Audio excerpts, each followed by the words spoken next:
Good afternoon everyone. I am devote from grade 3 section C. My science fair topic is drone. Today I am going to share some information about drone and how I made my drone.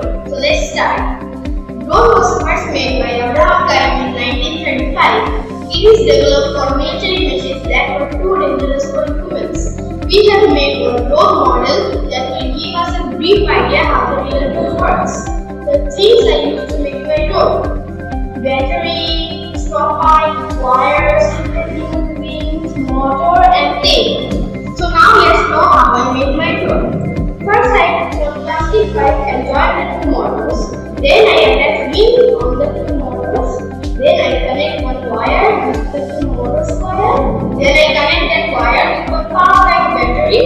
Then I connect one switch with the power bank battery.